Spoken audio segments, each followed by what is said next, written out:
aquí donde puedo marcar. Bueno, ustedes no pueden ver mi mouse acá. Esta diapositiva es básicamente para ilustrarles que el lugar de la hematopoiesis va migrando inicialmente desde el saco vitelino, posteriormente el hígado, vaso, hasta que finalmente la ubicación donde se da el proceso de hematopoiesis es a nivel de la médula ósea, principalmente de los huesos largos, como son el esternón, las costillas, fémur, tibia y las vértebras. Cuando ustedes van a hablar de la eritropoiesis, es importante que ustedes tengan en cuenta que para que se dé el proceso de elaboración o producción de los glóbulos rojos maduros, es decir, los eritrocitos, tienen que venir por un proceso que parte desde una célula madre hasta el eritrocito. Y en esto comprenden el papel de diversos inductores, como son los factores estimulantes de colonias, diversas interleucinas, entre las cuales está la 1, la 3, la 4, la 6 y la 9, pero participa un órgano bastante importante, y es el riñón. En el riñón se produce la eritroproyectina, que está ilustrado en esta diapositiva como eco. Entonces, lo principal que ustedes se tienen que quedar de esta diapositiva es que la hematopoiesis en el adulto ocurre a nivel de la médula ósea.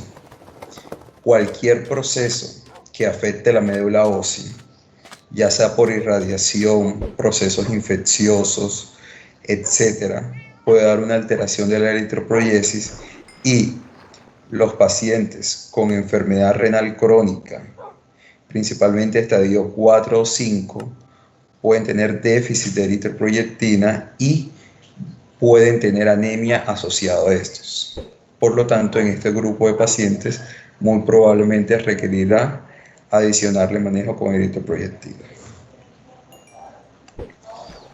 Me sale que uno no puede ver la diapositiva, los demás me imagino que sí. Debe ser por error del internet. Entonces, adicionalmente de la eritroproyectina y de una médula ósea que no se encuentra afectada, para la elaboración o producción de eritrocitos se necesitan hierro y vitaminas, entre los cuales están la vitamina B6, la vitamina B9, la vitamina B12, e incluso para la vida media del eritrocito hay anemias secundarias a déficit de vitamina C. El punto es que hoy en día, o sea, en la actualidad, los déficits de vitamina no son tan comunes, principalmente porque nuestra alimentación, ya sea de lácteos, etcétera, está suplementada con complementos nutricionales. Esta imagen es simplemente para ilustrarle algo que se conoce como la trampa de folatos. Y es que básicamente la vitamina B9, que ustedes conocen como el ácido fólico, y la vitamina B12, que ustedes conocen como la cianocobalamina, participan en la famosa trampa de folatos para la producción de este intermediario, que es el 5,10 metilén tetahidrofolato, que va a hacer su función en la síntesis de ácidos nucleicos, ¿verdad?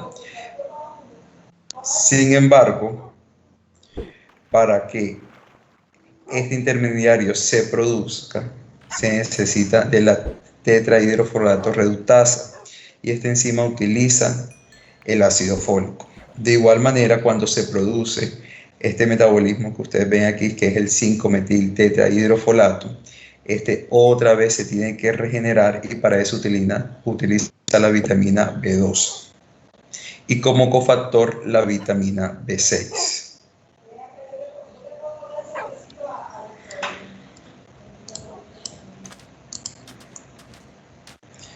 Los compañeros que no se han podido conectar por fallas en su plataforma, pues igual la clase está siendo grabada. Igual la empezamos un poco tarde, pero igual si no se solucionan estos problemas, tengo que continuar con la clase, pues precisamente para que por lo menos darla, y posteriormente pueden escuchar la grabación y podemos hacer un espacio para preguntas y respuestas. Adicionalmente, a nivel mitocondrial, para para la aceptación de la cadena de electrones, que se conoce como que participa el succinilcoenzima A, esta necesita de la presencia de vitamina B12. Por lo tanto, necesito que ustedes se graben que la vitamina B6, B12, B9 son importantes en la producción de eritrocitos y que su deficiencia, principalmente de B9 y B12, puede estar asociado a anemia. Listo, entonces, para que ustedes entiendan el proceso de la anemia, ustedes tienen que saber de qué está compuesta la hemoglobina.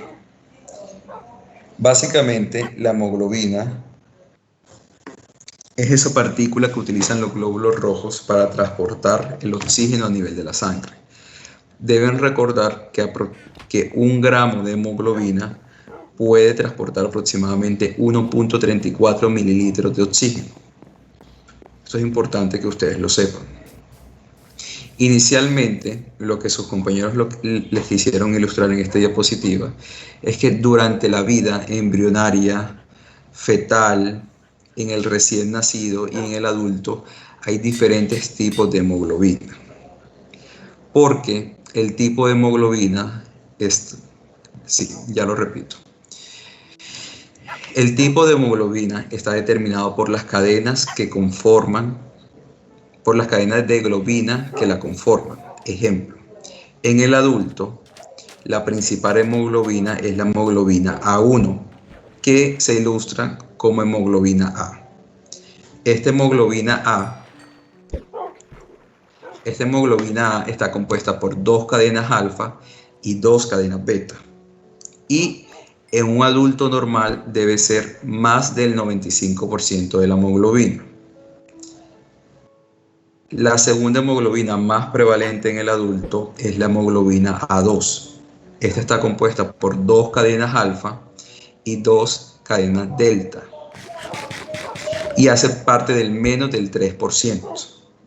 Y en el adulto hay un remanente de hemoglobina fetal que está compuesta por 2 alfa y 2 gamma. Y esto hace parte del menos del 1%. Mi pregunta es, ¿ustedes pueden cuantificar estas hemoglobinas en el adulto? Sí.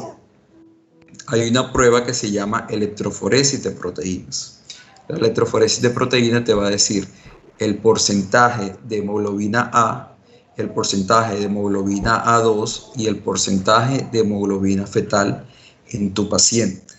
¿Ustedes mandan electroforesis de proteína a todos los pacientes? No. Pero sí la tienen que mandar en ciertos casos que vamos a ver más adelante. Pero desde ahora quiero que se graben que en casos que estén sospechando de una hemoglobina anómala, ya llámese anemia de célula falciforme o hemoglobinopatía C, etcétera, o que estén sospechando de una beta talasemia, pueden pedir la electroforesis de proteína para cuantificar qué tipo de hemoglobina y esto les hace el diagnóstico. ¿Sí? Entonces, esto yo se lo adicioné a la diapositiva que habían hecho sus compañeros, básicamente porque para mí es importante que ustedes se graben este principio fisiológico. Y se lo voy a explicar de la siguiente manera.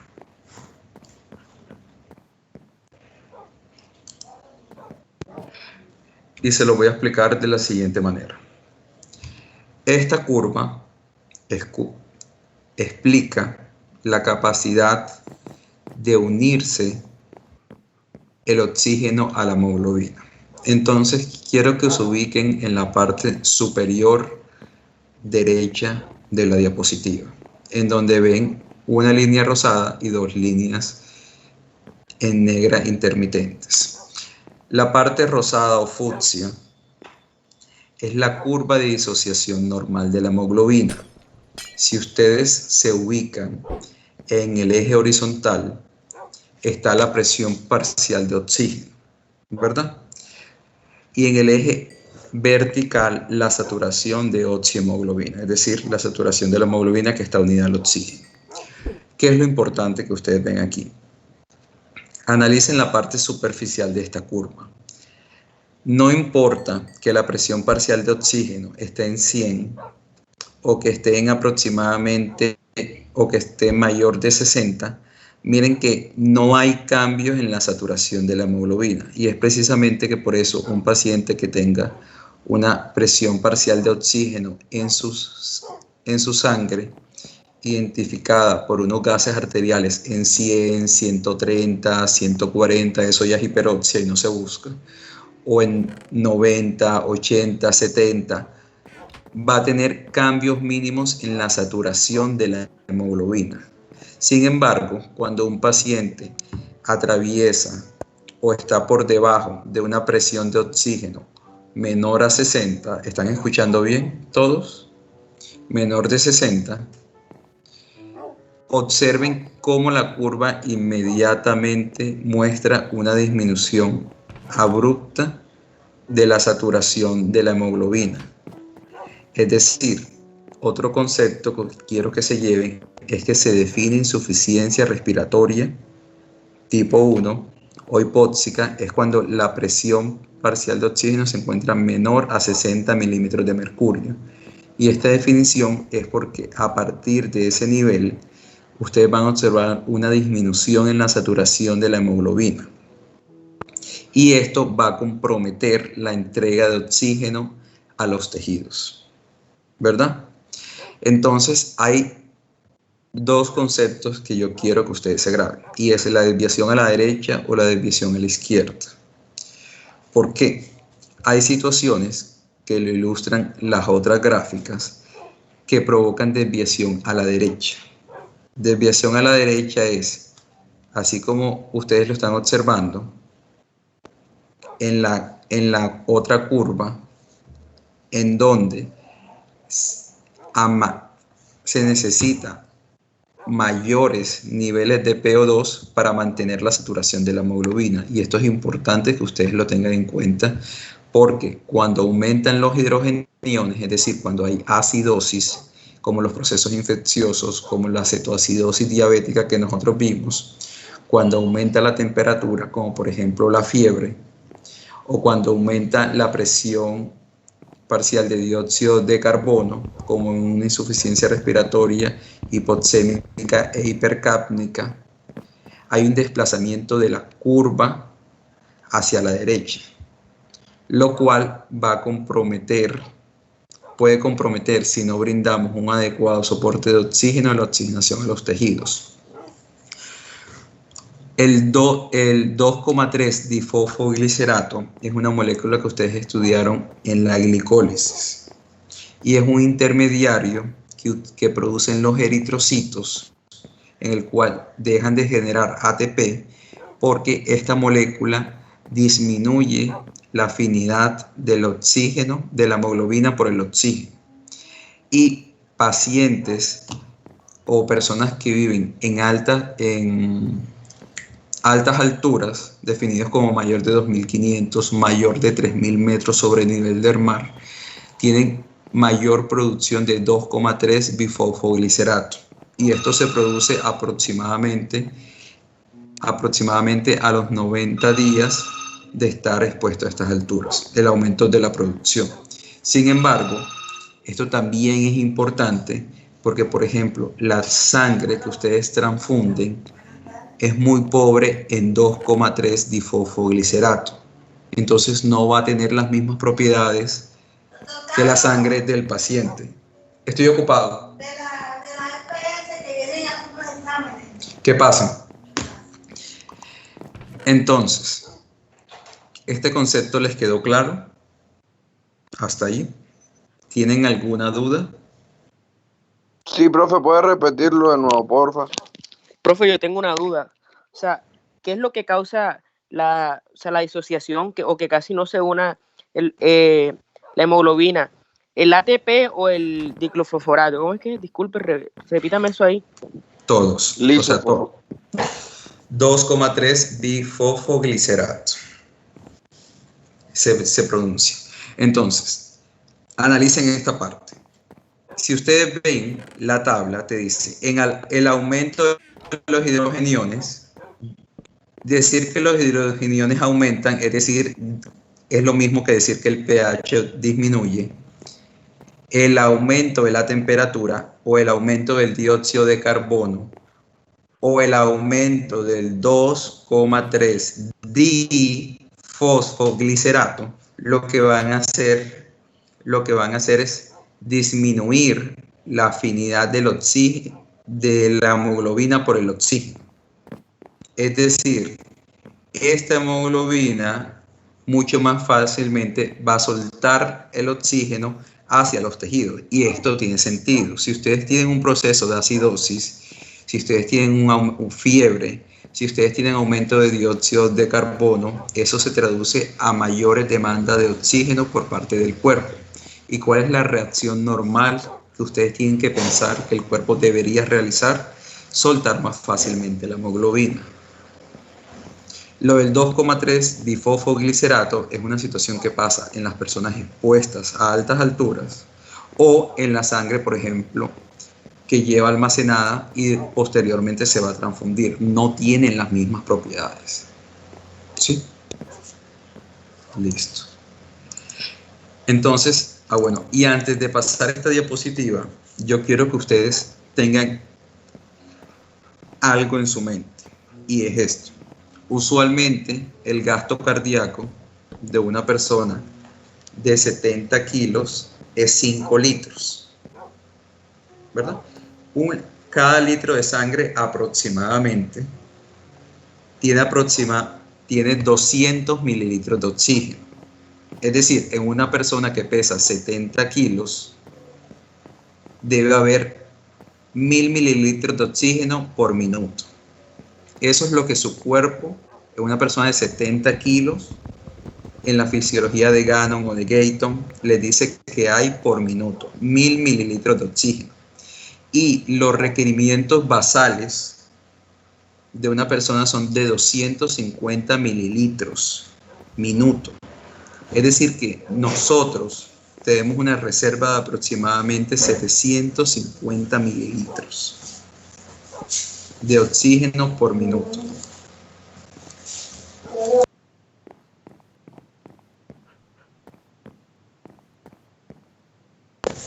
Un momento, por favor, discúlpenme unos minutos.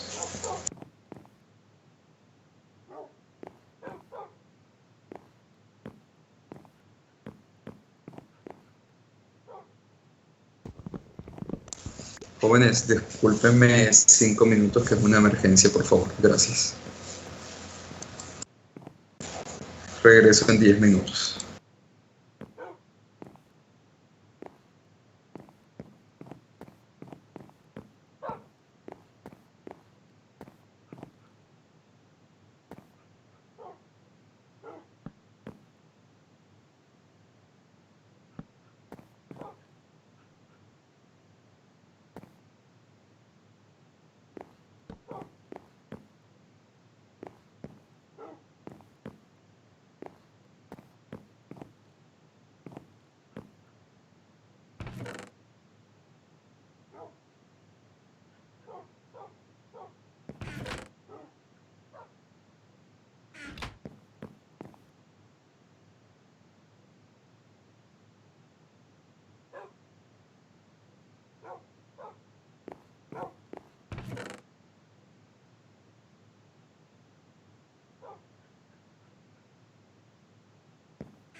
Medio. Ah, nada.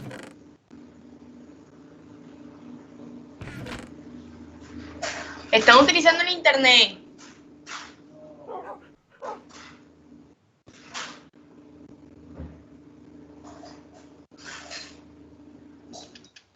Hey, mamá, saludos. Hola.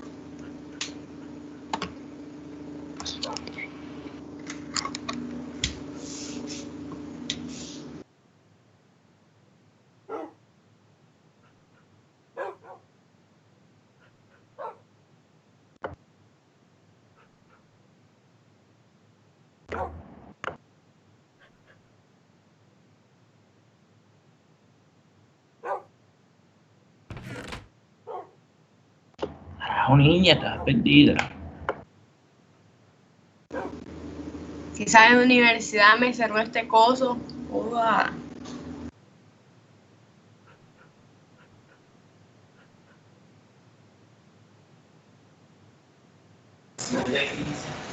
Bueno, jóvenes, ya regresé.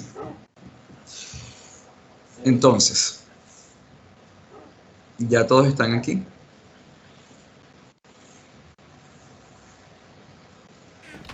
¿Aló? Sí, sí. Oh, ok, listo. Entonces, mientras que se terminan de cargar Sí, las sí, diapositivas, es importante que ustedes tengan en su mente que aproximadamente 1000 mililitros de oxígeno minuto que ustedes tienen en la sangre, ustedes consumen solamente 250 y tienen una reserva de 750 mililitros. Es decir, tienen una reserva de 3/4 del oxígeno que tienen en su cuerpo. Y que solamente en situaciones que requieren un aumento del consumo de oxígeno van a hacer uso de estas reservas. ¿Sí? Listo. Un momento, esperemos que carguen las diapositivas.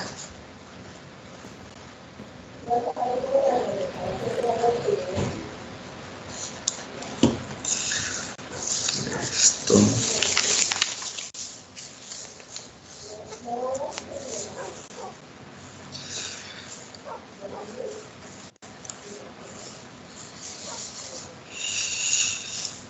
Recuerden que para ustedes saber el contenido de oxígeno arterial, hay 3 variantes que tienen importancia: la saturación, la hemoglobina y la presión parcial en el menor de los casos.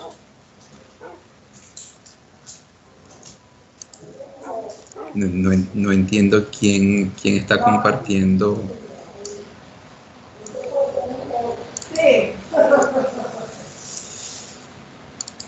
No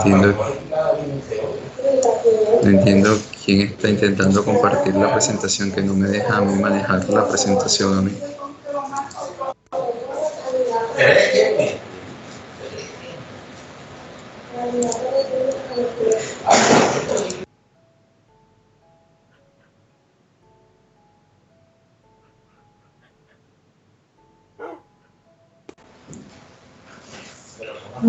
Por favor, no me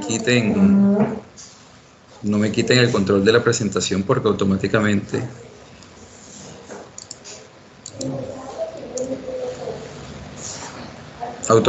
borran las diapositivas.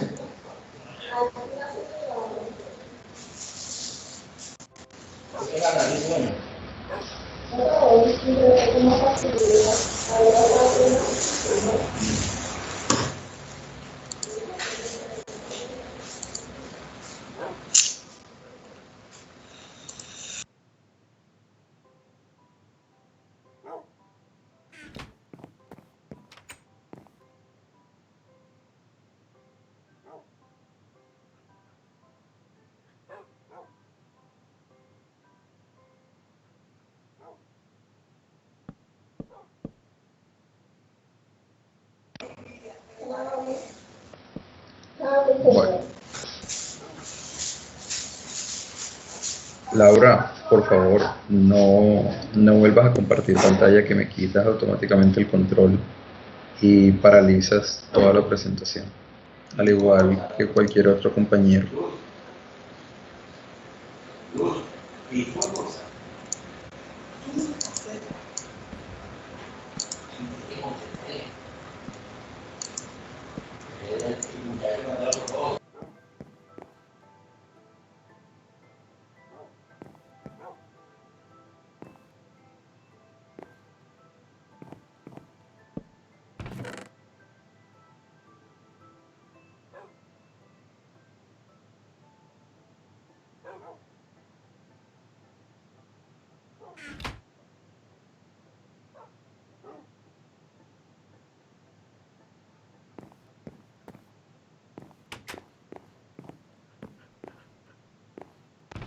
Se fue el audio.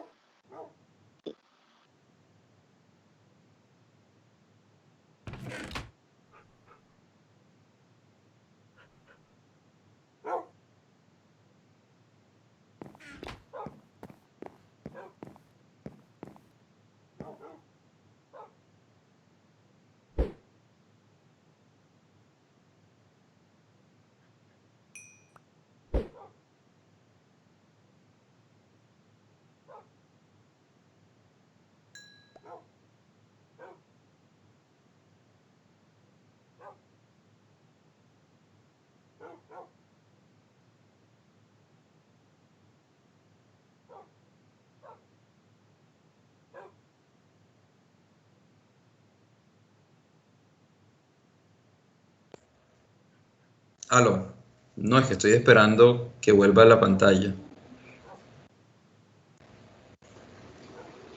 Profe, Ya. pero ya cargaron las diapositivas. ¿Mm? Ya salen las diapositivas. Ah, ya saben no, a mí apenas me están cargando. Ah, ok.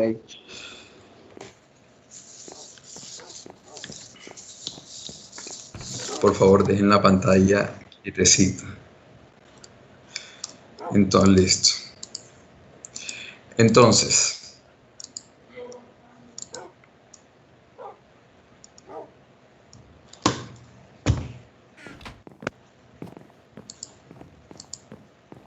Entonces, es importante que ustedes sepan los valores normales de hemoglobina, pues que los tengan someramente en su mente. Igual cuando le informen un hemograma, el hemograma tiene que informar los valores de referencia, pero a grosso modo, se considera anemia en la mujer cuando el nivel de hemoglobina se encuentra por debajo de 12 gramos por decilitros y en el hombre por debajo de 14.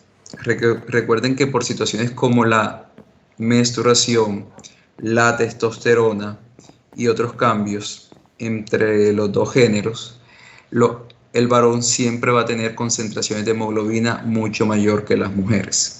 Aproximadamente se dice que el hematocrito guarda una relación de 3:1 con la hemoglobina, es decir, si la hemoglobina de la mujer normal tiene que ser mayor de 12 por 3, el hematocrito mayor de 36. De igual manera pasa con el varón, si la hemoglobina tiene que ser mayor de 14 por 3, 42. Hay 5 variables que ustedes tienen que estudiar o saber cuando están enfocando a un paciente con anemia. Y es el volumen corpuscular medio, la hemoglobina corpuscular media, el ADA o ancho de distribución eritrocitaria y los reticulocitos. El volumen corpuscular medio, que usualmente es entre 78 a 100, nos va a decir el tamaño de los eritrocitos promedio. Es decir, cuando se encuentra menor de 78, estamos ante una anemia microcítica, entre 78 y 100, normocítica, y mayor de 100, macrocítica. Esto es importante porque según sea micro, normo o macrocítica, nosotros vamos a hacer el enfoque diagnóstico de nuestro paciente con anemia. En cuanto a la amplitud de distribución eritrocitaria, nos dice qué tan variante es el tamaño de un eritrocito con otro. Y los reticulocitos es importante que ustedes se acostumbren a mirarlos y a interpretarlos. Aquí les dice que los reticulocitos normales son de 0.5 a 2.25. Recordemos que en un proceso normal, cuando disminuye la cantidad, recordemos que usualmente la vida media de los eritrocitos es aproximadamente entre 110 a 120 días. Hay ciertas patologías o condiciones que pueden disminuir la vida media del eritrocito y modificar este promedio. Sin embargo, constantemente debe haber un recambio de esos eritrocitos que va muriendo. Y constantemente la médula va liberando los reticulocitos que se caracterizan por tener a nivel de su citoplasma todavía moléculas de ARN que van a perder en las siguientes 24 horas. Sin embargo, en un proceso de una pérdida abrupta de la hemoglobina, como por ejemplo en un sangrado, va a haber un mayor estímulo de la eritroproyesis y por lo tanto los reticulocitos tienen que aumentar. En este entonces ustedes tienen que clasificar su anemia. Uno, decir, sí, mi paciente tiene anemia porque tiene los valores de hemoglobina inferior a 14 si es hombre o 12 si es mujer. Dos,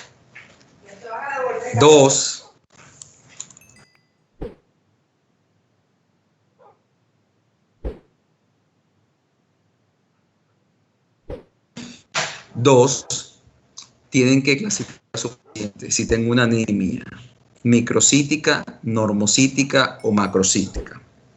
Y 3, tengo que ver si mi anemia es regenerativa o arregenerativa. ¿Qué quiere decir esto? Si la médula está respondiendo o no. Hay una fórmula que ustedes tienen que apuntar o tener en su mente, que son los reticulocitos corregidos. Los reticulocitos corregidos es los reticulocitos que te dé el hemograma, ponte 2 por el hematocrito del paciente, que no sé, pónganle 20, entre 45, que es el hematocrito normal. Eso te da un valor de reticulocitos corregidos. Los invito a hacer un ejemplo. Un paciente con reticulocitos de 2, con hematocrito, pónganlo de 20, multipliquen 2 por 20, entre 45, ahí los reticulocitos corregidos son de 0.88. Entonces, miren la importancia de corregir los reticulocitos para ustedes saber si el porcentaje de reticulocitos que está soltando la médula es adecuado para el estímulo, es decir, si es una anemia regenerativa o no es regenerativa. Posteriormente, que hayan sacado los reticulocitos corregidos, que les repito la fórmula, es igual a reticulocitos del paciente por hematocrito entre 45, ustedes van a sacar un índice de producción de reticulocitos, que es el IPR, índice de producción de reticulocitos. Ese IPR es igual a los reticulocitos corregidos sobre un tiempo de maduración. Los reticulocitos corregidos ya ustedes aprendieron cómo calcular, ¿verdad? Y el tiempo de maduración, hay una tabla, según el hematocrito, está el tiempo de maduración. En nuestro caso, para un hematocrito de 20, el tiempo de maduración es 2. Es decir, cuando yo divido 0.88, que son los reticulocitos corregidos, entre el tiempo de maduración, el IPR me dio 0.44. Y ustedes tienen que saber interpretar este IPR. Un IPR mayor de 3 te dice que es una anemia regenerativa y menor de 2 que tienes escasa actividad, es decir, es arregenerativa.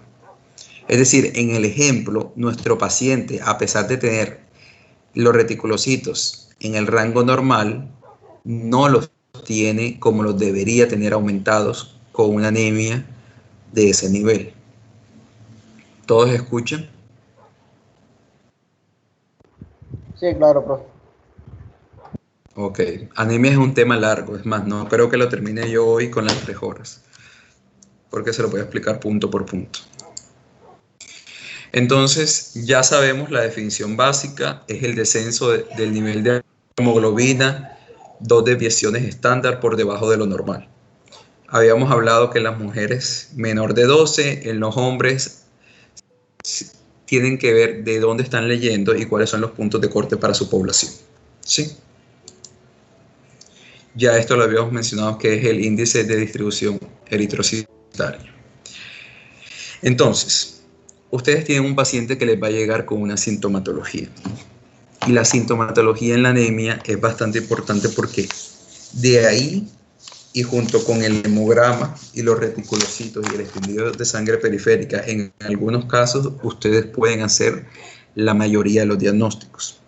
Entonces, la mayoría de sus pacientes tienen que analizar todo el proceso fisiológico que sucede en su cuerpo. Entonces, recuerden que yo les había dicho que la fórmula, cuando ustedes buscan la fórmula para el contenido arterial de oxígeno, ustedes se van a encontrar que hay 3 variantes que se ven en esta fórmula: la hemoglobina, la saturación de oxígeno y la presión parcial. Se dice que el contenido de oxígeno arterial es igual a la hemoglobina por 1.36 por la saturación entre 100 más la presión parcial de oxígeno por 0.003. Esta fórmula sale en Google, ustedes ponen fórmula contenido arterial de oxígeno. Lo importante no es que sepan la fórmula a precisión, sino que ustedes analicen que al multiplicar la presión parcial de oxígeno por 0.003, la presión parcial de oxígeno no influye tanto en la fórmula. Sin embargo, la hemoglobina se multiplica por 1.3 y esto se multiplica por la saturación entre 100, es decir, las 2 principales variantes que ustedes tienen que vigilar en su paciente para decir que el contenido arterial de oxígeno está bien es la hemoglobina y la saturación de esta. ¿Sí? Porque cada gramo de hemoglobina les va a que ustedes no tengan, les va a disminuir 1.33 mililitros de oxígeno. Entonces ténganlo en cuenta.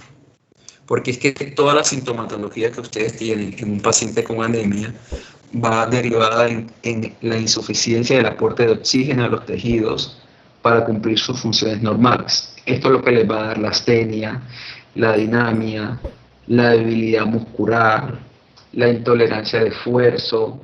Estos pacientes tienen cefaleas, tienen inclusive trastornos del sueño, desarrollan disnea inicialmente con el esfuerzo, pero cuando los grados de anemia son tan graves como inclusive se... ¿Qué pasó? ¿Puedes repetir la parte del por qué lo produce? Recuerden que el problema de la anemia es que el contenido arterial de oxígeno está determinado por 2 variantes principales, la hemoglobina y la saturación de oxígeno.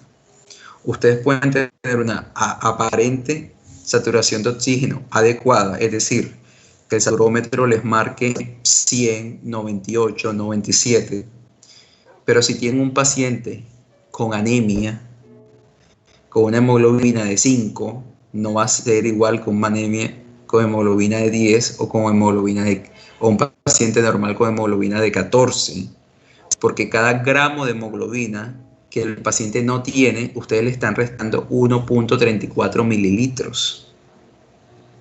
Entonces, quiero que ustedes allá en sus celulares hagan el siguiente cálculo. Con un paciente con hemoglobina de 5 y un paciente con hemoglobina de 14, hagan el cálculo: 14 por 1.34 por, supongamos que tenga la saturación en 100%, entre 100% da 18.7. versus con una hemoglobina de 5 da 6.8, es decir, 3 veces menos contenido de oxígeno. Y la falta de oxígeno, recuerden que el oxígeno se necesita para que sea el receptor del NADP y el que se produce tanto en la glicólisis como el ciclo de Krebs y se produzca la producción de ATP. Es decir, sin energías es que se dan toda la mayoría de sintomatología como la astenia, como la anemia. No puede haber una adecuada contracción muscular si hay déficit energético. Automáticamente va a haber disnea inicialmente con los esfuerzos, porque cuando ustedes intentan hacer algún esfuerzo, ejercicio, etcétera, ustedes demandan más contenido de oxígeno. Si ustedes tienen un proceso de anemia, la entrega de oxígeno a los tejidos está comprometida y automáticamente ustedes van a sentir la sensación de dificultad respiratoria secundaria a la falta de entrega. Sin embargo, hay signos que ustedes tienen que tener en cuenta y es que automáticamente cuando el cuerpo sensa que ustedes no están entregando oxígenos, el cuerpo lo que hace es aumentar el gasto cardíaco. Entonces, recuerden que el gasto cardíaco es igual a volumen sistólico, que es el volumen que inyecta el corazón por cada latido, por la frecuencia cardíaca. Entonces, va a haber un aumento en la frecuencia cardíaca, es por eso que los pacientes con anemia tienen taquicardia, y al mismo tiempo, el mismo proceso de anemia produce inicialmente una vasoconstricción periférica, precisamente porque ustedes tienen que pensar con lógica en medicina, el cuerpo va a querer sacrificar piel y entre otras cosas el tejido gastrointestinal para preservar la irrigación a órganos vitales como cerebro, corazón y riñón. Entonces hay una vasoconstricción periférica y una vasodilatación en esos órganos, causando la palidez y causando un aumento del volumen sistólico. Es decir, los pacientes con anemia van a tener un gasto cardíaco aumentado y van a tener una frecuencia cardíaca aumentada tratando de suministrar más oxígeno a los tejidos. Sin embargo, cuando la anemia se acompaña con hipovolemia, llámese, no sé, que el paciente sangró o que el paciente esté deshidratado, también van a tener signos de ortostatismo. Es decir, cuando ustedes acuestan a su paciente, le toman la presión, lo levantan, ese paciente no puede hacer cambios y modifica los valores de presión arterial y la frecuencia cardíaca. Es bastante importante en la exploración física que ustedes busquen también a nivel pulmonar ese foco sistólico que provoca precisamente por el aumento en las variables dinámicas, y cuando la anemia es grave puede dar inclusive signos de insuficiencia cardíaca. Entonces, ustedes siempre tienen que ver que las manifestaciones de la anemia va a ser dependiendo de la rapidez que se instaure, es decir, no es lo mismo un proceso crónico como la menstruación en el caso de las mujeres, que tenga una menometrorragia, o que sea un proceso agudo, como por ejemplo un sangrado secundario a un trauma. La magnitud no es igual que tú sangres por unas hemorroides grado 2, 3, que son gotas de sangre todos los días durante 1 o 2 años, a que tú tengas un sangrado gastrointestinal que pierdas aproximadamente 1 litro en menos de 1 minuto. También va a depender según la edad. Los jóvenes y los niños soportan más la anemia que los ancianos, del estado general y de las comorbilidades de un paciente. Los pacientes cardiópatas, los pacientes con alteraciones pulmonares, es decir, los pacientes que están comprometidos, la mayoría de sistemas que tratan de usualmente compensar la anemia, es decir, pulmón y corazón, van a ser pacientes mucho más sensibles a las pérdidas de hemoglobina. ¿Verdad? Listo. Entonces sigamos. Esta simplemente es una clasificación de la OMS. Pues es necesario que la conozcan. Leve, mayor de 10, moderada, menor de 10 y mayor de 7, grave, menor de 7. Realmente no es tan vital que ustedes se sepan la clasificación de la OMS, pero es importante que sepan que existe. Entonces, habíamos dicho de que yo tengo a mi paciente que llega con una sintomatología. Esa sintomatología, yo sospecho que el paciente tiene anemia. Y yo automáticamente lo que hago es hacerle un hemograma. Ese hemograma, si es mujer, menor de 12, o si es hombre, menor de 13 o 14, según el punto de corte que le diga su literatura o su laboratorio, y digo, mi paciente tiene anemia. Después yo voy al volumen corpuscular y miro, está entre 72 o 100. Si está menor de 72, yo digo, o 78 según la literatura que busquen, mi paciente tiene una anemia microcítica. Y ya por ahí vamos a empezar a enfocar las anemias. Cuando ustedes tienen una anemia microcítica, son 3 las principales causas que ustedes tienen que descartar. La principal, que es la principal causa de anemia a nivel mundial, es la anemia ferropénica. La segunda son las anemias por deficiencia, la anemia por enfermedades crónicas. Y la tercera, las talasemias. Es decir, ustedes tienen una sintomatología, diagnostican una anemia, definen que es microcítica y ustedes tienen 3 opciones principales, o sea, en la mayoría de sus pacientes. Que sea ferropénica, que sea por enfermedades crónicas o que sea una talasemia, ¿verdad? Que es lo que les está diciendo esa imagen. Ya diferenciarlas según el ancho de distribución eritrocitaria para de pronto pensar en una anemia sideroblástica, un hipotiroidismo, una deficiencia de vitamina C, puede ser. En mi caso yo nunca he tenido una anemia por sideroblástica o vitamina C, sí he tenido por hipotiroidismo. Pero las 3 principales para que les quede en su mente son ferropénica, enfermedades crónicas y talasemias. Y el diagnóstico es muy fácil. Vamos por el primero, que es la ferropénica. En la ferropénica, cuando ustedes tienen una anemia microcítica, lo primero que tienen que pensar es una anemia ferropénica, es decir, por deficiencia de hierro. Y recuerden que ustedes pueden tener una anemia ferropénica o porque no ingieran el suficiente hierro, cosa que actualmente no se da porque la mayoría de alimentos están suplementados con hierro y por más estado de aparente pobreza o deficiencia económica, las personas tienden a comer leche, etcétera, etcétera. Entonces es muy raro que una deficiencia de hierro sea por falta en la ingesta. Sí puede pasar principalmente en lugares como La Guajira, en lugares como que hay desnutrición extrema, casos extremos de pobreza y lo deben pensar. Sin embargo, el mensaje que les quiero dejar hoy con respecto a la anemia ferropénica es siempre piensen en las pérdidas. Entonces, ustedes tienen que preguntarle a su paciente, en caso de la anemia ferropénica, ¿será que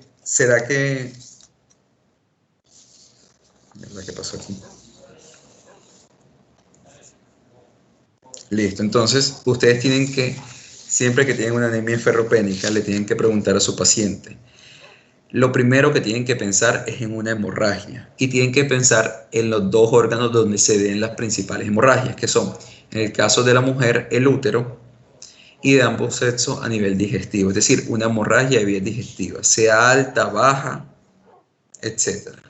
Entonces ustedes a las mujeres siempre le tienen que preguntar cuando tengan una anemia microcítica su menstruación, preguntarle, 1, si es regular o si es irregular. Si es irregular, la cantidad, o si es regular, la cantidad de la menstruación, para ver si es abundante y decir si la paciente tiene una metrorragia, que es aumento en el volumen, o una menometrorragia, aumento en el volumen y la cantidad. Y blanco lo es, la gallina lo pone, feto se come. Si tienes una paciente, mujer, de 27 años, en edad fértil, que te consulta con hemoglobina de 10, es microcítica, y tú le preguntas la parte uterina, y te dice que tiene una menometrorragia, obviamente ya no te lo va a decir con esas palabras, pero tú lo tienes que indagar. Tú haces tu impresión diagnóstica por una anemia ferropénica secundaria a pérdidas uterinas y la mandas para el ginecólogo para ver si necesita anticoncepción, si tiene miomas, si tiene endometriosis, etc. ¿Sí? Ahora bien, en la anemia ferropénica siempre tienen que mirar, si no es mujer o en ambos sexos, el sangrado gastrointestinal. Siempre tienen que preguntar si el paciente tiene melenas, si el paciente tiene hematemesis, hematuria, hematoquesia, buscando alguna fuente del sangrado, o si tiene antecedentes de úlcera péptica. Recuerden que esos pacientes con pirosis, con dolor en epigastrio, consumidores de AINES, consumidores de ASA principalmente o anticoagulantes tienen un alto riesgo de hemorragia de vías digestivas. Y esa puede ser la causa de su anemia. Es decir, muchas veces con un hemograma y una buena anamnesis ustedes pueden hacer el diagnóstico etiológico de su anemia. Sin embargo, si ustedes quieren confirmarlo en una anemia ferropénica, ustedes van a pedir hierro, que va a estar disminuido, van a pedir ferritina, que va a estar disminuido, y el porcentaje de saturación de la transferrina, que también va a estar disminuido. Se los digo esto porque vamos a hablar del segundo tipo de anemia, que es la de las enfermedades crónicas. Recuerden que cualquier enfermedad crónica, llámese artritis reumatoide, llámese enfermedad renal crónica, vasculitis, cualquier enfermedad que provoque una inflamación puede hacer un secuestro del sistema retículo endotelial por los macrófagos de hierro. Es decir, la anemia por enfermedades crónicas se comporta prácticamente igual a la anemia ferropénica. Los dos van a tener el hierro disminuido. Sin embargo, lo que nos permite hacer el diagnóstico diferencial es que, a diferencia de la anemia ferropénica, en las enfermedades crónicas el problema no es que no hay hierro. El problema es que ese hierro, por la misma inflamación, es secuestrado por los macrófagos. Entonces, tú tienes el hierro sérico disminuido porque hay un secuestro de hierro, pero la ferritina, que es la reserva de hierro a nivel de los tejidos, está aumentada. El problema es que este hierro no está siendo entregado a nivel de la médula ósea. Entonces sí tienes hierro en el cuerpo, pero está secuestrado. Entonces esta te va a dar un hierro disminuido con una ferritina aumentada. Y también tienes que pedir el receptor soluble, pero eso lo vemos más adelante. Entonces ya habíamos dicho, microcítica, 3 causas. Ferropénica, enfermedades crónicas, y la tercera causa son las talasemias. Para las talasemias es una alteración en las cadenas de globina.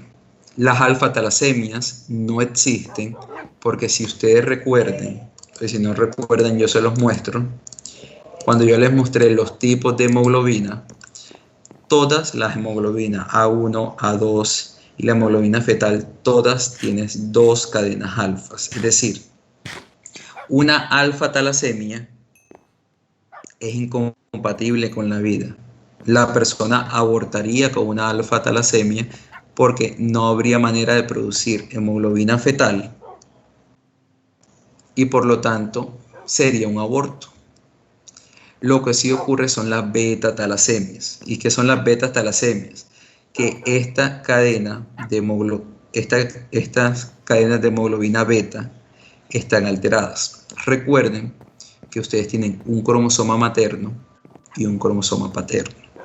Y en cada uno tienen un alelo para sintetizar esta cadena de beta de la hemoglobina A2. Entonces, en un paciente que tenga una beta-talasemia, puede ser mayor o puede ser menor. ¿Qué quiere decir que puede ser mayor o que puede ser menor? Mayores que tienen los 2 alelos comprometidos y menores que solamente tienen un solo alelo. Entonces les pongo esta tabla para que ustedes vean el valor normal. Y ustedes ven que usualmente tiene que ser la A mayor de 95, la A2 menor de 3 y la fetal menor de 1. Si es una beta-talasemia menor, que solamente hay una, la hemoglobina A1 debería estar mayor del 50%. ¿Por qué? Porque uno de los dos alelos producirá ese porcentaje y el otro que está defectuoso en menor medida.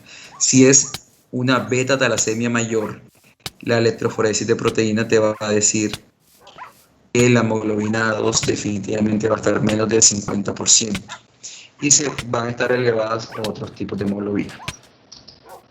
Bueno, entonces ya ahí ustedes tienen el enfoque que deben hacer en su paciente con una anemia microcítica, sea ferropénica por enfermedades crónicas o una beta talasemia.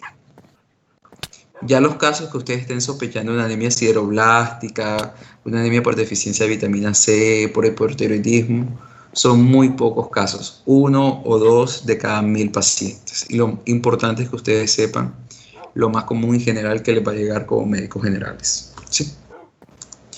Ahora ya pasamos de las micro, vamos a las normo. En las normo pueden ser fáciles de diagnosticar o no según el enfoque.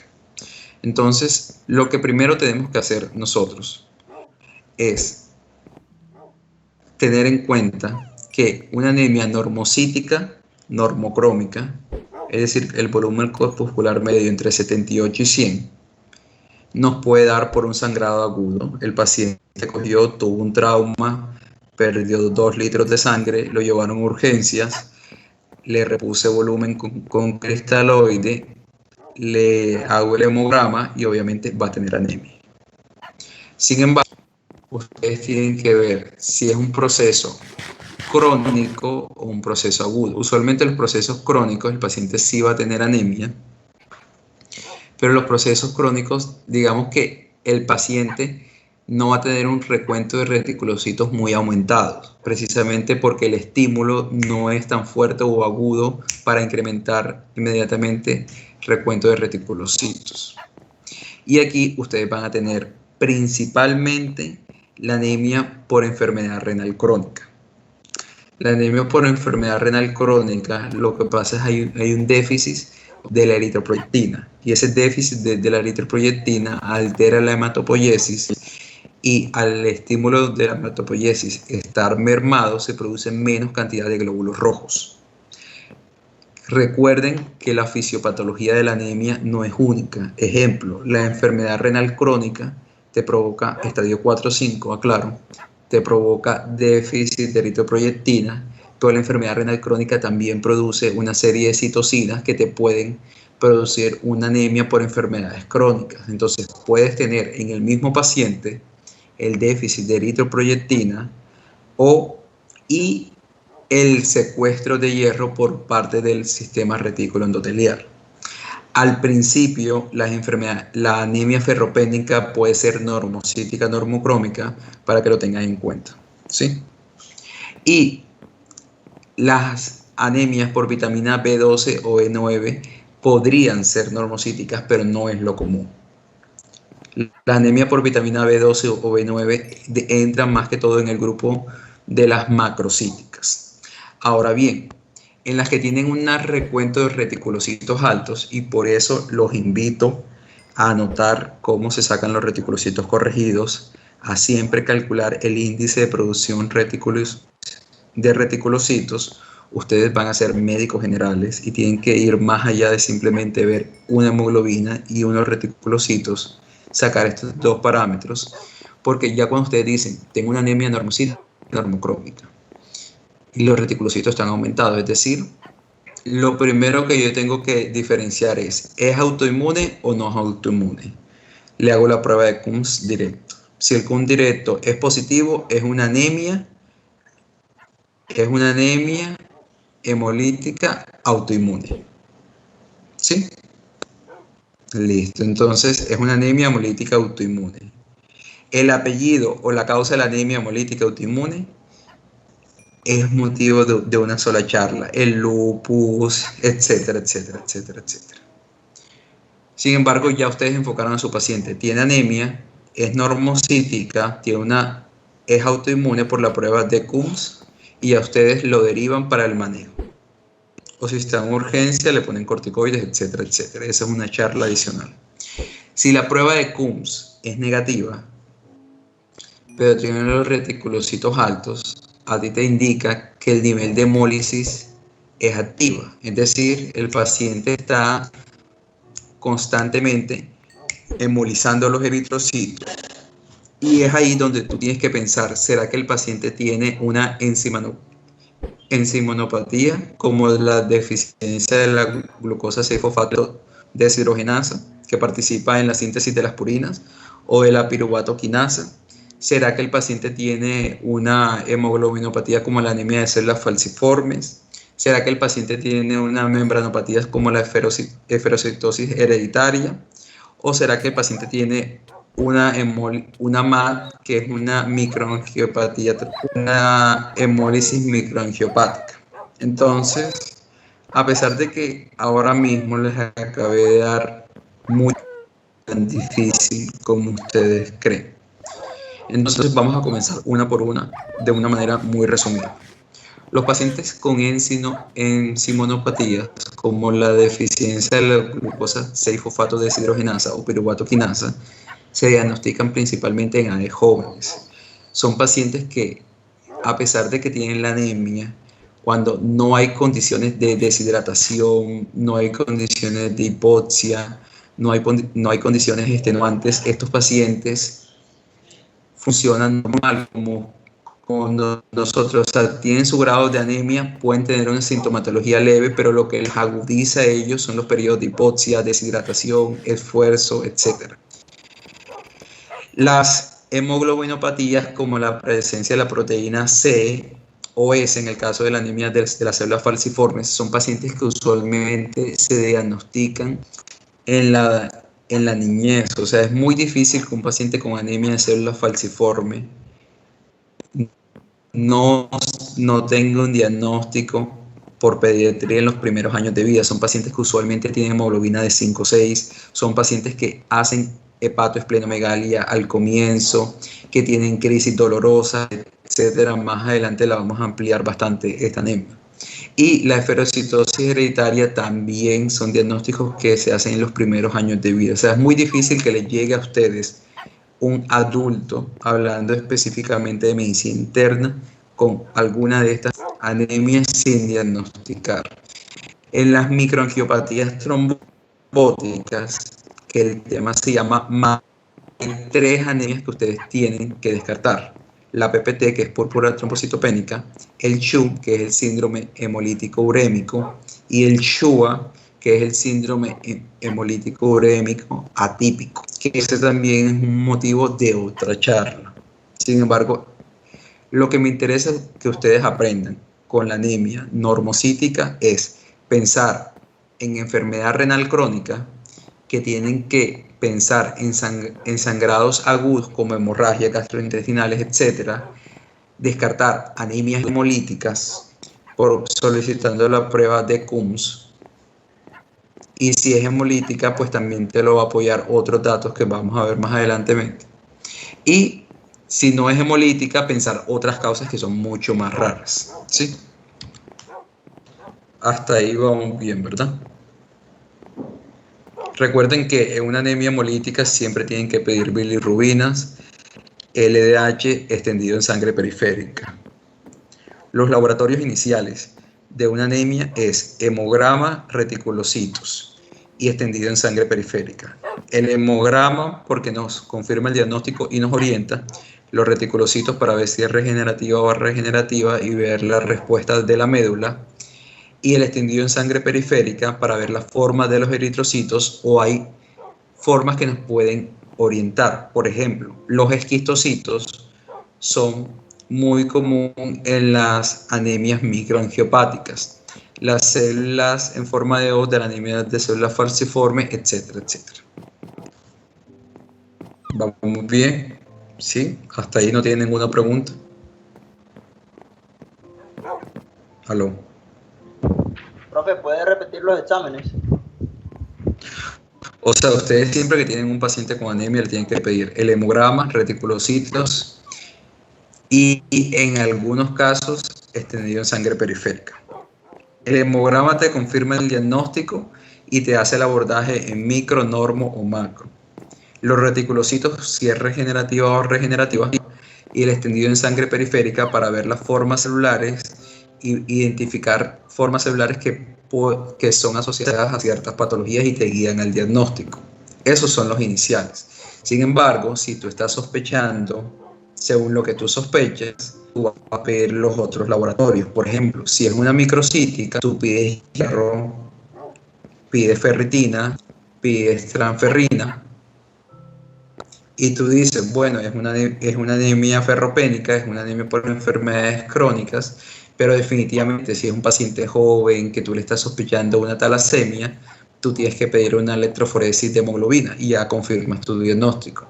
En el caso de las normocíticas, pues si es una anemia por enfermedad renal crónica, ya tú tienes que estadificar esa enfermedad renal crónica, ver los niveles de eritroproyectina, iniciarle suplementación con eritroproyectina, pedirle el CUMS, y cuando tú estás sospechando de una anemia hemolítica, sea inmune o no inmune, siempre tienes que pedir bilirrubinas, las cuales van a estar aumentadas a expensas de la indirecta, LDH, que va a estar aumentada por la hemólisis, aptoglobina, que también va a estar alterada, para hacer el manejo o enfoque diagnóstico de la anemia hemolítica.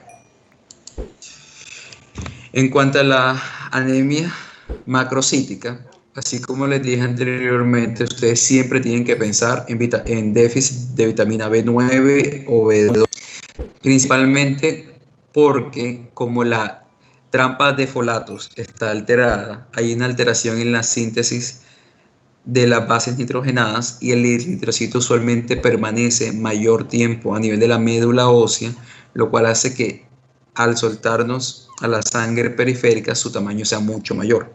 Entonces en estos tipos de anemia siempre pedir niveles de vitamina B12, niveles de vitamina B9, que son ampliamente disponibles, y también pensar en otras causas, principalmente el abuso de alcohol, principalmente porque el abuso de alcohol te puede predisponer a otras deficiencias vitamínicas como B9, B6, entre otras, y pensar en hepatopatías e hipotiroidismo. Tienen que recordar que hay fármacos que te pueden producir una anemia macrocítica y hay fármacos que son muy comunes. Por ejemplo, la metformina puede producirlo. Los inhibidores de la transcriptasa reversa que son utilizados para el VIH, el trimetoprim-sulfa y el ácido valproico, que es un anticonvulsivo. Entonces, no es común que la metformina lo produzca, pero siempre que ustedes tienen un paciente con anemia, en este caso macrocítica, que ustedes le solicitan niveles de vitamina B9 y B12 y están normales, ustedes tienen que ir a pensar más allá y decir, bueno, mi paciente tendrá alguna hepatopatía, será consumidor crónico de alcohol, tendrá un hipotiroidismo, estará tomando algún medicamento, ¿sí? Algo importante que se me había olvidado decirles es que yo les estoy explicando anemia. Cuando el paciente en el hemograma tiene bisitopenia o pancitopenia, el enfoque diagnóstico cambia totalmente. Bisitopenia es alteración de dos líneas celulares, o pancitopenia de la hemoglobina, de los leucocitos y de las plaquetas. Cambia totalmente el abordaje diagnóstico, ¿sí?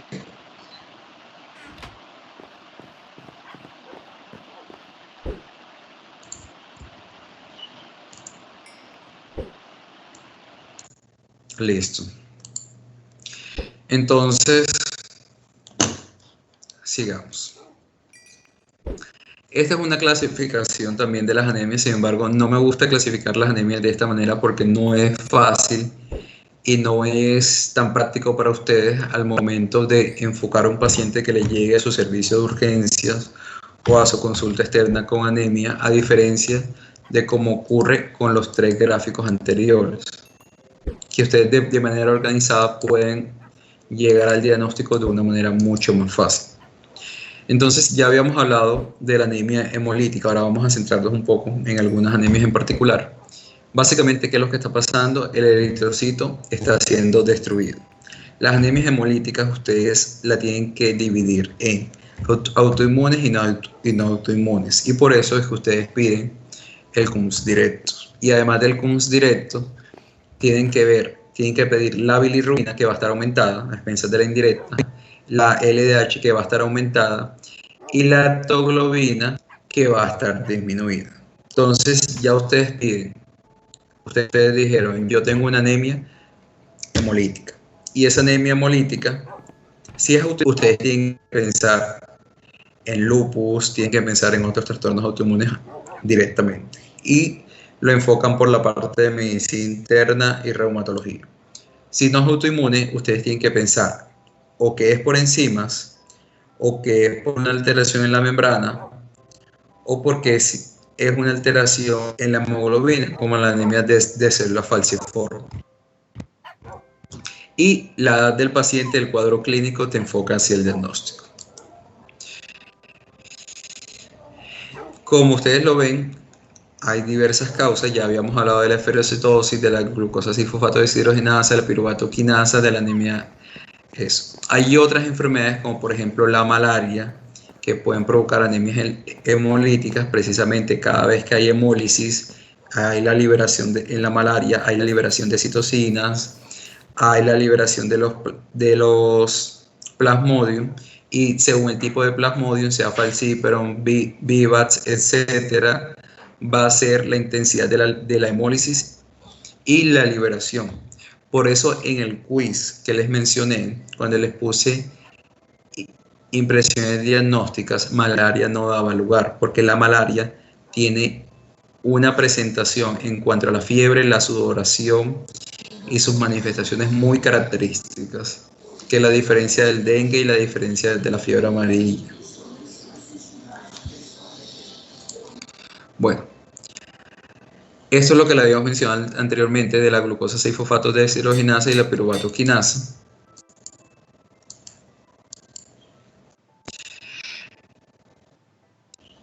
Y esto ya se los había mencionado anteriormente sobre los tipos de hemoglobina y los que quedan a nivel del adulto, de la 1 y la 2. Bueno, entonces en la alteración de la hemoglobina les había mencionado las beta-talasemias,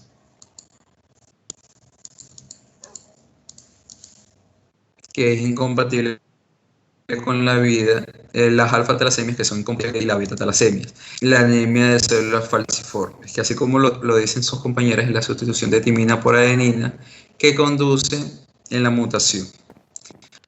Ahora bien, sobre la ferropénica, algo importante que me faltó decirles es que usualmente uno tiene una pérdida de hierro, que es aproximadamente 0.6 miligramos por día, y es principalmente por el recambio de las células del tubo digestivo y de la piel, en el cual se pierden niveles básicos de hierro todos los días. En las mujeres, la pérdida de hierro es mucho mayor, secundaria a la menstruación. Esta figura básicamente nos resume toda la fisiopatología que les habíamos dicho anteriormente. Inicialmente el hierro es absorbido, y recuerden que para la absorción del hierro, que se lo tienen que leer ustedes por su parte, es importante los cofactores. Una vez que es absorbido, se transporta a nivel plasmático por la ferritina, en el cual a nivel de la médula ósea se va a captar este hierro para incorporarlo a las cadenas de globina y formar la hemoglobina, que va a estar en los eritrocitos.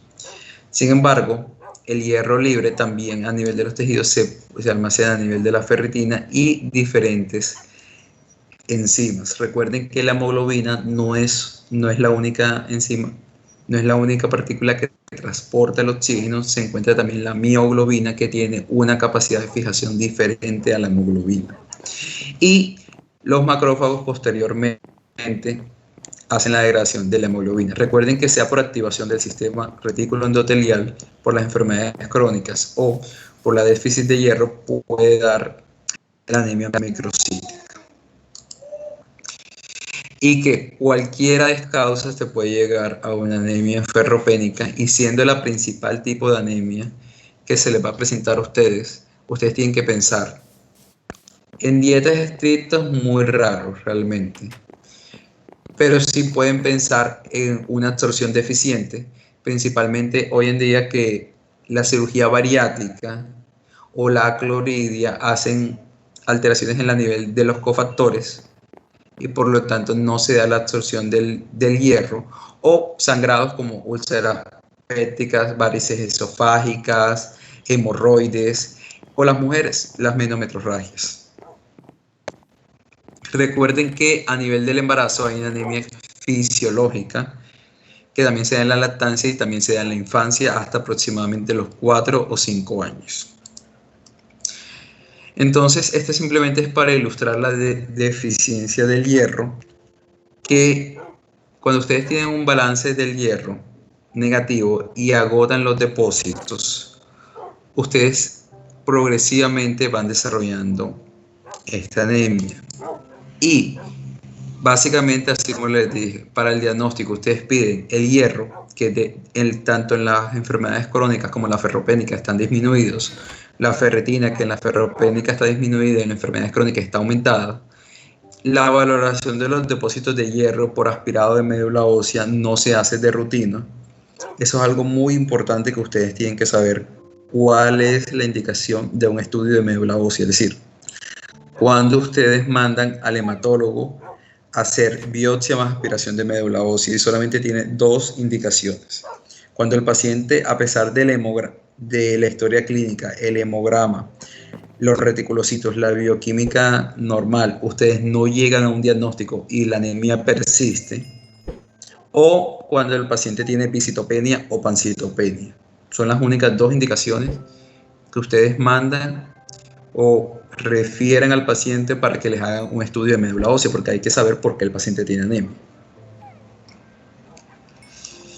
Algo bastante importante es que, bueno, y según el tipo de la anemia, ustedes van a mandar la endoscopia. Si tienen una menometrorragia, le mandan una ecografía transvaginal. Si tienen una sospecha de una úlcera gástrica, una endoscopia de vías digestivas altas. Si tienes hemorroides o si tienes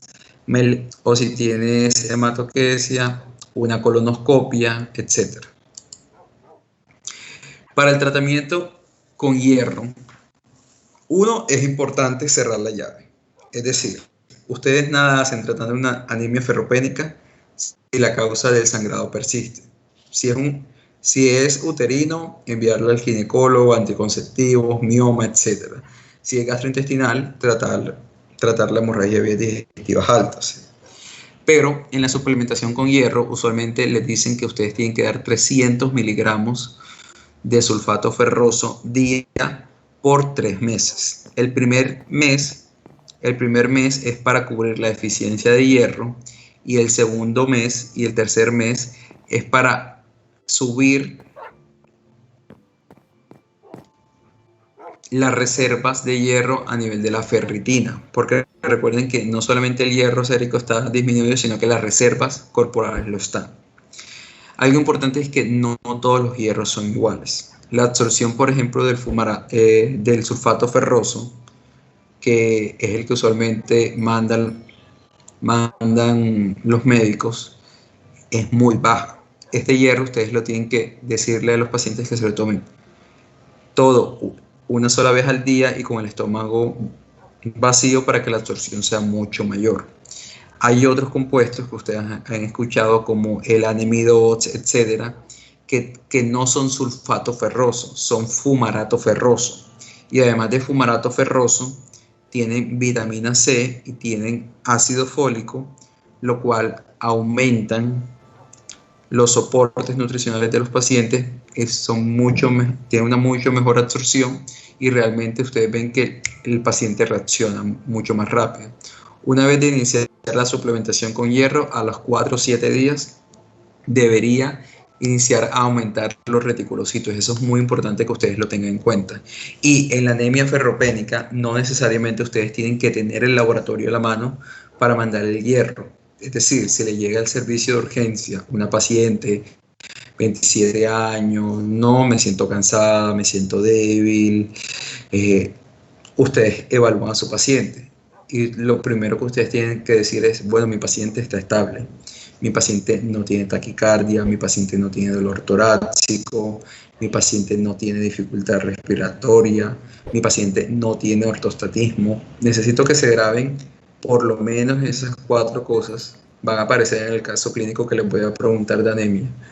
Porque si ustedes tienen un paciente que les consulta y está inestable, llámese inestable porque tiene taquicardia, porque tiene disnea, porque tiene dificultad respiratoria o peor, dolor torácico, esa paciente ustedes no la pueden mandar para la casa. Esa paciente ustedes tienen que ver por qué está así, si tiene requerimientos o no de transfusión, iniciarle manejo y monitorizar a su paciente porque ya está potencialmente inestable. No está choqueada, pero la misma taquicardia, la misma dificultad respiratoria, el mismo dolor torácico o peor, una insuficiencia cardíaca te dice que ya se está descompensando. Listo. Entonces siempre tengan eso muy claro. Y recuerden que para casos severos se puede utilizar la suplementación por hierro y B.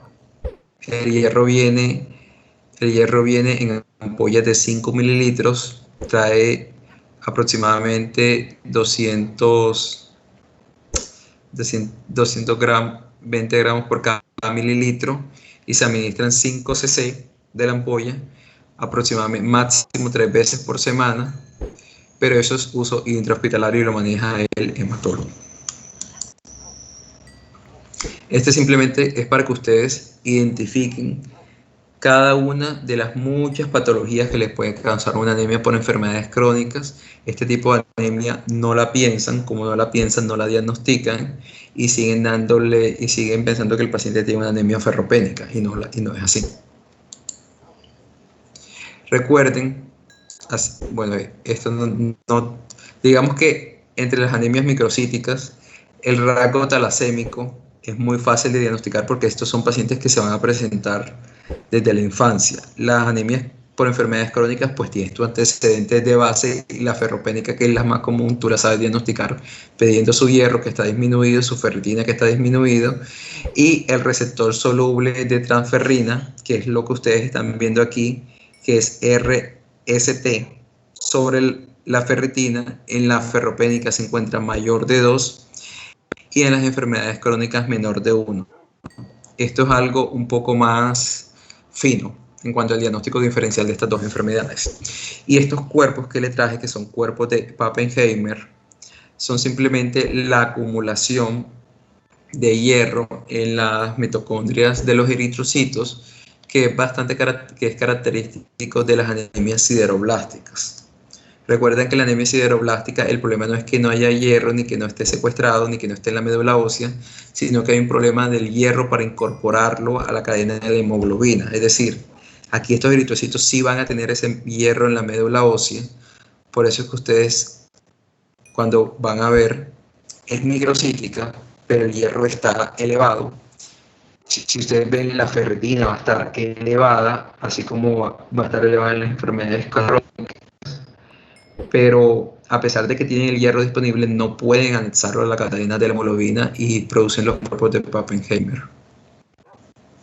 Jóvenes, faltan aproximadamente 20 diapositivas. Me regalan 2 minutos para tomar agua y ya regreso.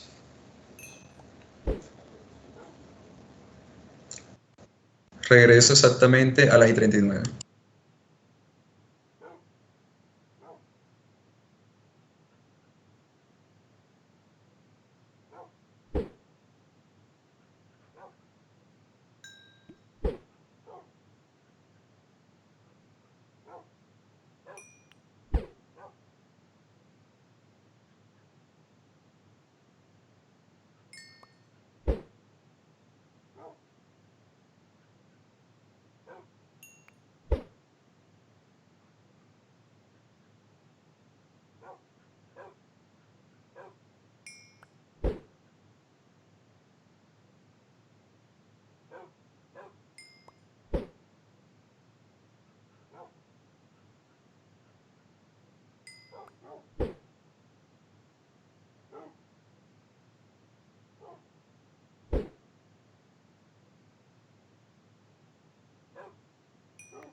Perdón, ya volví.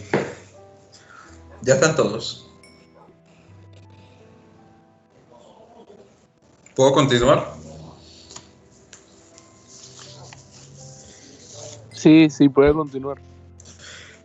Listo, entonces, este es un cuadro o una propuesta diagnóstica para diferenciar la anemia por déficit de hierro, que está ilustrada como IDA, o la anemia por inflamación. Si ustedes analizan, lo que le dice es, uno, diagnostiquen la anemia, vean si tienen inflamación, recuerden que, por ejemplo, la PCR, la BCG, nos puede indicar un proceso inflamatorio en nuestro cuerpo y son paraclínicos ampliamente solicitados en patologías como el lupus, artritis reumatoide, etc. Ustedes ven el porcentaje de saturación de la transferrina y posteriormente para descartar otras causas de anemia principalmente, y después dicen, si tengo la ferritina disminuida, muy probablemente es una anemia por déficit de hierro. Si la ferritina está muy alta, muy probablemente, y tengo el antecedente de la enfermedad de la enfermedad crónica, es una anemia por inflamación. Y si tengo la duda, es decir, si está entre 30 y 100, tú solicitas el receptor soluble de la transferrina, y si el logaritmo de este con la ferritina se encuentra mayor de 2, es más hacia déficit de hierro, o menor de 1 por inflamación. Realmente el diagnóstico es muy clínico. Entonces vamos a hablar un poco de la anemia de célula falciforme. Aunque ustedes no lo crean, es bastante común. Cuando fui R1, atendí aproximadamente más de 30 pacientes en el primer año de residencia que llegaban con crisis dolorosa. Entonces, es una enfermedad hemolítica crónica, es hereditaria, ya vamos a ver el patrón de herencia que tiene, familiar caracterizado por la deformación de la cadena de hemoglobina, lo cual produce una forma de hoz o media luna en los eritrocitos, principalmente en situaciones de hipoxia. Llámese hipoxia cuando los pacientes tienen infecciones, cuando los pacientes tienen trauma y mayor requerimiento de oxígenos, cuando los pacientes tienen deshidratación, etc. Dada por la presencia normal de la hemoglobina. ¿Qué es la hemoglobina S? Entonces, ustedes de salida tienen que saber que la anemia de células falciformes, ustedes pueden hacer un test de ciclemia para ver la forma de los eritrocitos en forma de hoz en esas condiciones y solicitar una electroforesis de hemoglobina, en el cual no es lo mismo tener enfermedad de célula falciforme o rasgo falciforme. La enfermedad, ustedes tienen los dos alelos comprometidos. En cambio, en el rasgo solamente tienen uno de los dos. Es decir, en el rasgo, ustedes van a tener una hemoglobina S menor del 50% porque tienen uno de los dos alelos comprometidos. En la enfermedad, la hemoglobina S va a ser mayor del 50%. Y obviamente, en el rasgo, la hemoglobina A1 va a ser menor del 50%, va a ser proporcional también a la anemia, a la aparición de la hemoglobina S. Entonces, así como lo ilustra esta imagen, vemos dos personas, ambos con rasgo de anemia de célula falciforme, es decir, ustedes ven un alelo produciendo la hemoglobina normal A1 y otro alelo produciendo la hemoglobina S, tanto en el padre como en la madre. Al hacer las posibles opciones, puede que el padre, y ustedes hacen el cuadro de Mendeliano, te puede dar que en el 25% de los casos el hijo salga sano, es decir, no es portador. En el 50% de los casos sea portador, o sea, tenga el rasgo falciforme, y en el 25% tenga la enfermedad de célula falciforme. ¿Cuál es la diferencia de esto? Este portador no va a ser un paciente normal. Es decir, no va a ser un hombre con hemoglobina mayor de 13 ni una mujer con hemoglobina mayor de 12. Van a tener un grado de anemia, pero no van a tener los valores usuales de los pacientes con anemia de célula falciforme, que son 5, 6, 7, 8 de hemoglobina. Estos pacientes usualmente van a tener valores más altos. Estos pacientes con rasgo o portador de la hemoglobina S, en situaciones de hipoxia extrema, de deshidratación, etc., pueden presentar mayor nivel de hemólisis y mayor sintomatología, pero no con la misma facilidad o magnitud de la enfermedad, ¿sí? Entonces, así como lo dice esta figura, cuando ustedes tienen principalmente la enfermedad y se dan las situaciones de hipoxia, se da la deformación de la hemoglobina y la deformación de la forma del eritrocito, causando hemólisis y causando una obstrucción vascular. Es decir, estos pacientes tienen daño endotelial, inclusive tienen más predisposición a todos los eventos trombóticos, llámese ACV, llámese infarto agudo del miocardio, llámese hipertensión pulmonar por trombosis pulmonar. Y por la misma obstrucción vascular, ellos pueden hacer obstrucción a nivel de la irrigación de los huesos, pueden hacer necrosis avascular, y las crisis dolorosas de estos pacientes, ellos se presentan en el servicio de urgencia con ese dolor insoportable que inclusive requiere el uso de opioides. Entonces, quiero que ustedes, por piedad, cuando les llegue un paciente, la mayoría de estos pacientes saben que tienen su enfermedad y le informan. Y la mayoría de estos pacientes, pues hablo desde el punto de vista de medicina interna. Si ustedes están atendiendo población general y le llega un niño de 4, 5, 6, 7 años sin diagnóstico, con una crisis dolorosa, con anemia, ustedes tienen que pensar en anemia de células falciformes. Pero ese es el enfoque desde el punto de vista de pediatría. Desde el punto de vista de medicina interna, la mayoría de estos pacientes van a llegar con crisis dolorosas, pueden inclusive llegar con algo que se llama síndrome torácico agudo, en el cual ustedes inmediatamente tienen que, 1, hidratar a su paciente, 2, darle hidroxiuria, y 3, determinar si su paciente es candidato a transfusión, ¿verdad? Pero eso lo vamos a ver más adelante.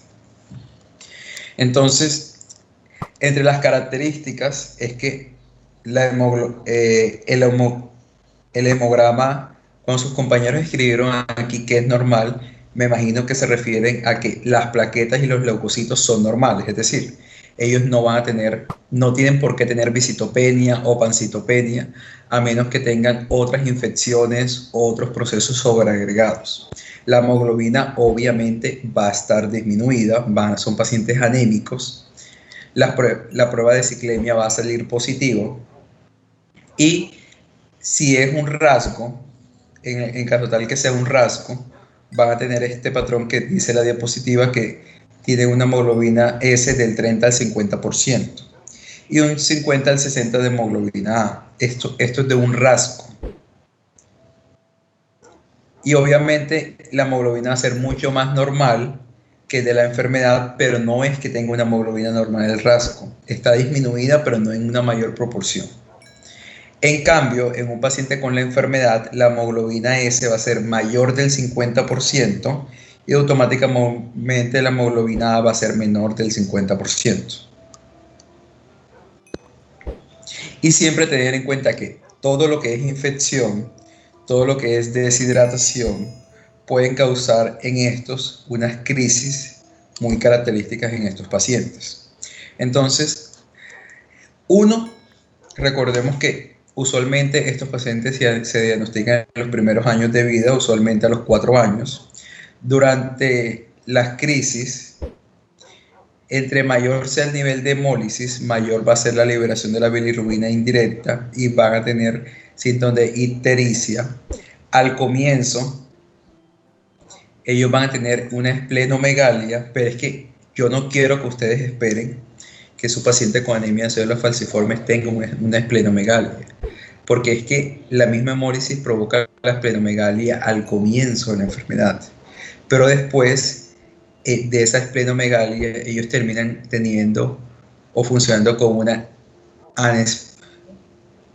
unos pacientes con atrofia del vaso, y es por eso que los pacientes con anemia de células falciformes deben ser vacunados contra todos los gérmenes encapsulados, llámese meningococo, llámese neumococo, precisamente para prevenir las infecciones por estos gérmenes encapsulados, ya que ellos no tienen el sistema de defensa del vaso cuando la enfermedad progresa. La sintomatología es igual a la de una anemia normal, sin embargo, algo importante con estos pacientes son las crisis oclusivas, las necrosis o dolor vasooclusivo que puede producir inclusive necrosis vasculares a nivel de los huesos. Las crisis cerebrales pueden dar precisamente por la anemia, y las crisis vasooclusivos ACVs pueden dar isquemias mesentéricas o pueden dar embolismo pulmonar. Inclusive el síndrome torácico agudo, más relacionado también con procesos infecciosos, que era lo que habíamos dicho anteriormente. Ellos terminan con una aplasia, ellos terminan con una esplenomegalia, pero en algunos casos pueden hacer procesos de aplasia. Y esos procesos de aplasia son relacionados principalmente por la infección por parvovirus B19. El parvovirus B19 tiene algo en particular que él es mucho más, es común en pacientes, por ejemplo, con VIH, en el cual hay una afección de la médula y puede llevar al paciente a la detención transitoria de producción de glóbulos rojos con una crisis aguda que va a requerir transfusiones. Pero usualmente en estos pacientes es transitorio. El secuestro esplénico y la esplenomegalia es al comienzo de la enfermedad. Recuerden que posteriormente ellos terminan con una anesplenia funcional anatómica y cuando tienen las crisis vasoclusivas el dolor es intenso. Entonces, yo quiero que ustedes se graben, bueno, el priapismo también se puede dar, que además de las complicaciones crónicas de la anemia de células falciformes, como todos los eventos trombóticos de las retinopatías, las úlceras y las infecciones, cuando ustedes traten a un paciente con anemia de células falciformes, ustedes tienen que establecer si el paciente no tiene diagnóstico o si lo tiene anteriormente, pedirle un hemograma completo y ver de salida si el paciente tiene algún proceso infeccioso. Recuerden que una de las principales causas de las crisis en ellos son las infecciones y la hipoxia y la deshidratación. En ese orden, ustedes hidratan a su paciente, le descartan su proceso infeccioso y ven si tiene hipoxia, ya que estos pacientes hacen hipertensión pulmonar de tipo 1. En el extendido de sangre periférica básicamente van a encontrar las células en forma de hoz. La electroforesis de hemoglobina solamente es necesario para el diagnóstico, posteriormente no les aporta nada. Aquí en Colombia no se hace el cribado prenatal de manera sistemática para anemia de células falciformes, sin embargo está disponible. Listo. Esto sobre el diagnóstico de anemia de células falciformes es porque, pues además obviamente le tienes que descartar todas las infecciones por transfusiones, VIH, hepatitis B, hepatitis C. Tienes que descartarle una falla cardíaca, principalmente por la afección tanto del miocardio como la parte pulmonar. En los casos de ACV, mirarle la irrigación y su función pulmonar, etc. Sobre el tratamiento, siempre es importante la consejería, ¿verdad? Los tratamientos de soporte, ellos se le administra ácido fólico y la hidroxiuria.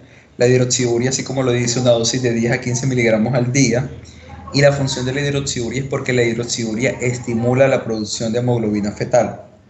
Entonces, recuerden que la hemoglobina fetal,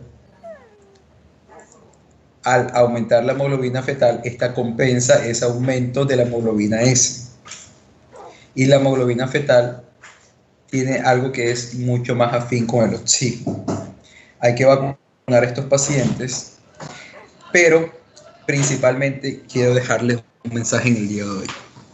Cuando le llega un paciente con anemia de células falciformes al servicio de urgencias, la hidratación de esos pacientes no es con solución salina isotónica, sino con solución salina hipotónica, es decir, al 0.45%. ¿Por qué? Hay una alteración a nivel del sodio de estos pacientes. Si ustedes ponen el eritrocito en una solución isotónica, no va a ser lo mismo que lo pongan con una solución hipotónica, ya que el gradiente de agua por ósmosis en una hipotónica va a ser del medio extracelular al eritrocito, permitiendo el ingreso de agua al eritrocito, en contraste con lo que sucede con una solución isotónica. Es decir, siempre que llegue el paciente, 1 a 2 litros de solución y al 0.45%, su hidroxiuria, controlarle el dolor, pueden utilizar morfina, pueden utilizar opioides mucho más avanzados, tramadol. Estos pacientes el dolor no se les quita con acetaminofén solamente. Y considerarle, descartar infecciones y saber cuándo estos pacientes yo los voy a transfundir, que es usualmente son unas crisis y hay que saber bien. No porque un paciente con anemia de células falciformes tenga una hemoglobina de 7 o de 8 o de 6, yo voy a transfundir un paciente. como estos pacientes tienden a tener estos niveles de hemoglobina de 6, 7, 8, para ellos son los niveles normales. Obviamente, si mi paciente está inestable, ya ustedes saben los criterios de inestabilidad, yo lo debo transfundir. Así como que se encuentra en una crisis aplásica, así como si se encuentra en un síndrome torácico agudo, etc. Bueno, este fue como el enfoque básico de anemias. Tienen que recordar que anemia es un tema demasiado largo.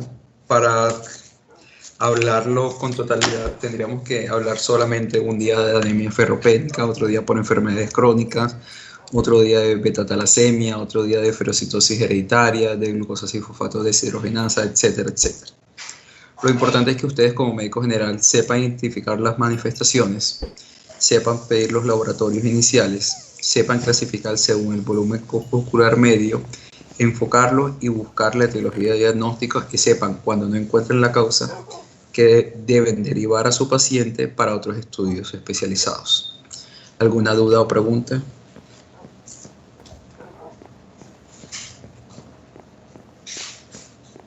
¿Aló?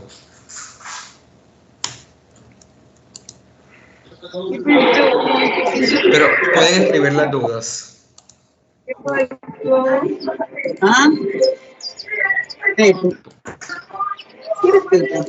Pueden escribir las dudas, que yo las leo automáticamente, tranquilo.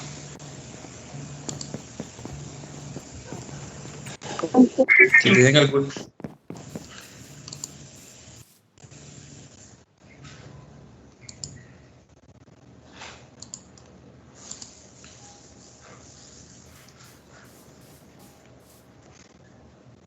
Bueno, pues si tienen alguna duda, escriban. Si no, ya doy por terminado el día de hoy. Sobre la calificación del quiz anterior todavía no la he hecho. La voy a hacer. Y sobre el 0.5 que me falta adicionarle también lo voy a hacer. Sobre el quiz de COVID no va a ser esta semana, sino la otra. No, la metformina no tiene... O sea, yo lo que les quiero decir es que hay veces que ustedes no van a encontrar las causas comunes de anemia, como la anemia ferropénica, y ustedes tienen que pensar causas menos comunes, como por ejemplo fármacos. Y cuando yo le hablé de fármacos, es que hay casos en el cual la metformina se ha asociado con las anemias macrocíticas, así como el ácido valproico, así como el trimmetoprim-sulfa, así como los inhibidores de la transcriptasa reversa. Pero no es algo común, es algo que ustedes, o digamos que uno como especialista tiene que buscar mucho más fino cuando está enfocando a un paciente y tú tienes, por ejemplo, una anemia macrocítica que tú dices vitamina B9 normal, vitamina B12 normal, el paciente no es alcohólico, el paciente no sufre del hígado. Entonces tengo que pensar, bueno, ¿será que tiene algún fármaco? ¿Será que tiene hipotiroidismo? ¿Será que tiene alguna otra causa? Es decir, así como ustedes no piensan en una beta-talasemia o en una deficiencia o un saturnismo, en una microcítica inicialmente, sino que piensan en una ferropénica, unas enfermedades crónicas, ustedes tienen que tener en su mente las causas de las diferentes causas de anemia, ¿verdad? Y pensar desde lo más común hasta lo más raro. Y por lo tanto, por eso lo mencioné. ¿Alguna otra pregunta?